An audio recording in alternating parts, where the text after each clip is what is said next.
হরে কৃষ্ণ, জয় গুরু গৌরাঙ্গ, জয় প্রভুপাদ। আজকের আলোচ্য বিষয়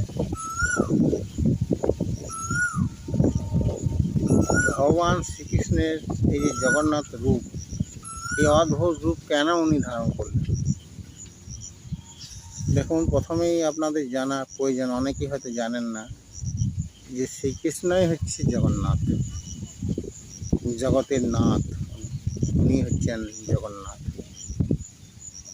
মহাপ্রভু ভগবান শ্রীকৃষ্ণ আর জগন্নাথের মধ্যে কোনো ভেদ নেই, তিনজনাই হচ্ছে একজনই। শ্রীকৃষ্ণই হচ্ছে ভিন্ন ভিন্ন রূপ ধারণ করেছেন। ভক্তের রূপ ধারণ করেছেন মহাপ্রভু, ভক্তের রূপে লীলা করেছেন, আর জগন্নাথে অদ্ভুত রূপ ধারণ করেছেন।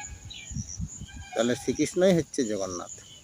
এখন প্রশ্ন, তাহলে ভগবানের রূপ তো বংশীধারী, ওনার মাথায় মুকুট, ময়ূরের পলক, হাতে বাঁশি, এই রূপ তো আমরা এই জগন্নাথের রূপের মধ্যে দেখতে পাচ্ছি না কেন? তাহলে এই রূপ ধারণ করলেন, একটা অদ্ভুত রূপ। এর একটা বিশেষ লীলা বা কাহিনী রয়েছে, সেটাই আপনারা শ্রবণ করুন।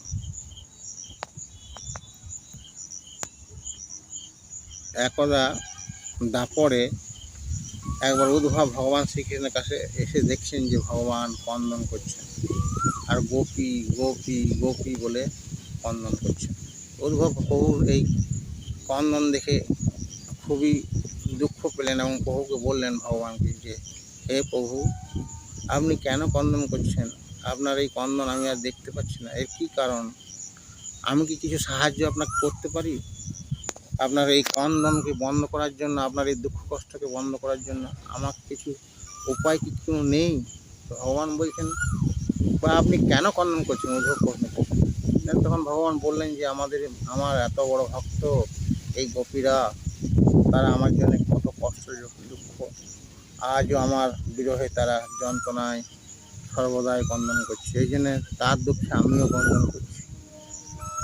এখন তাদের যে কী অবস্থা, আমি তো এই বৃন্দাবনে দীর্ঘদিন যাইনি, তাই আমি তাদের কথা চিন্তা করছি আর কন্দন করছি।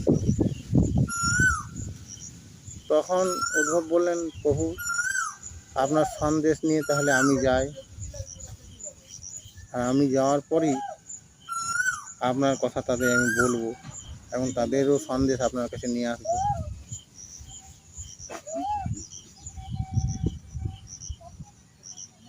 তো যাই হোক, ভগবান বললেন, ঠিক আছে উদ্ভব, তুমি যাও।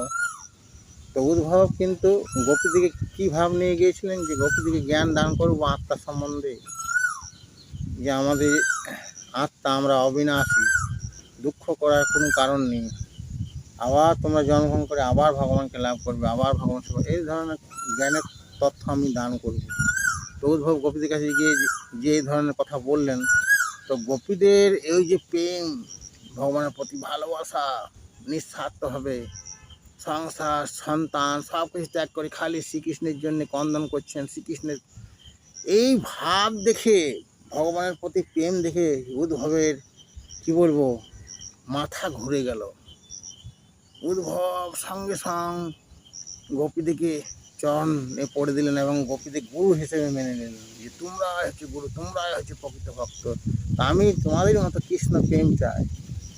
তো আমার তো সে নয় কৃষ্ণ প্রেম অর্জন করার, তো আমি ভগবানের চরণ আর চাই না, ভগবানের চরণ সেবা, আমি তোমাদের চরণ ধুলি চাই। এই বলেই উদ্ভব তাদেরকে প্রার্থনা জানালেন ভগবানকে, যে আমি যেন এই ব্রজের লতা পাতা হয়ে জন্মগ্রহণ করতে পারি। তাহলে কি হবে না, গোপীদের চরণ ধুলি আমি আমার মাথায় বারবার পড়বে এবং আমার জীবন সার্থক হবে। এই ভাব নিয়ে ভগবানের কাছে প্রার্থনা জানালেন উদ্ভব, যেন আমি যেন ব্রজের গুল্ম লতা হয়ে জন্মগ্রহণ করতে পারি। তো এখন এই যে ভগবানের যে গোপীদের প্রতি প্রেম, তো এই প্রেম সম্বন্ধে ভগবানের যারা অর্ধাঙ্গিনী ছিলেন, তারাও কিন্তু সবসময় ভগবানকে এই গোপী গোপী বলতে শুনে তাদেরও একটা রাগ হতো, বা তারাও জানতে চাইছে যে কী এমন তারা ভালোবাসেন ভগবানকে, যে আমরা এত সেবা করছি, তা সত্ত্বেও আমাদের তো কখনো নাম করেন না, বা আমাদের কথা তো এরকম বলেন না প্রভু আমাদের। আমার স্বামী আমাদের, কিন্তু গোপীদের কথা বারবার কেন বলছেন? তো এই মাতারা অর্থাৎ ভগবানের অর্ধাঙ্গিনীরা একবার রোহিণী মাতাকে জিজ্ঞাসা করেছিলেন যে, হে মা,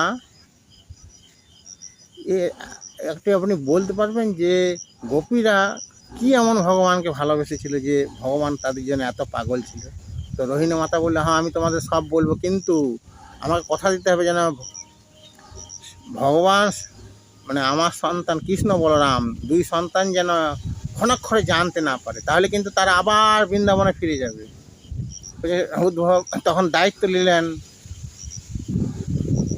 সুভদ্রা, বলছে না চিন্তা নাই, আমি দরজায় পাহারা হিসেবে থাকবো, আমার দাদাদের আমি ঢুকতেই দেবো না।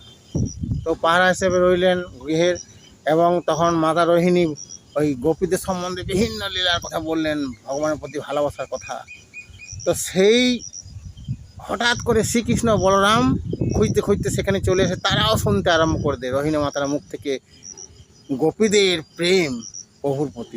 এই শুনে কৃষ্ণ বলরাম সুভদ্রার শরীর একদম ছোট হয়ে যায়, এই ভালোবাসা দেখে তাদের শরীর ছোট হয়ে যায়, হাত পা সব টেনে নেয়, মানে অসাড় হওয়া যেমন বুঝি, হাত একদম গুটিয়ে গেল, শরীর একদম ছোট হয়ে গেল, এবং সেই থেকে এই উদ্ভট রূপের একটা সৃষ্টি হলো। তো সেই সময় নারদ মুনি এসে প্রথম এই রূপ দর্শন করলেন। তো নারদ মুনি বললেন যে, হে প্রভু, আপনার এই রূপ দেখে আমি বিস্মিত, আমার জীবন ধন্য হয়ে গেল। তো একটা কথা আপনি রাখবেন, দয়া করুন, আমাকে কৃপা করবেন। তো ভগবান শ্রীকৃষ্ণ বললেন, কী নারদ বলো? না, এই রূপ জগৎবাসী যদি দেখতে পাত তাহলে কত ভালো হতো, আপনি কৃপা করে জগতে সকলকে এই রূপেই যদি দেখা দেন, এইটাই আমার মনের বাসনা। তখন ভগবান বলেন, ঠিক আছে, তথাস্তু, তাই হবে।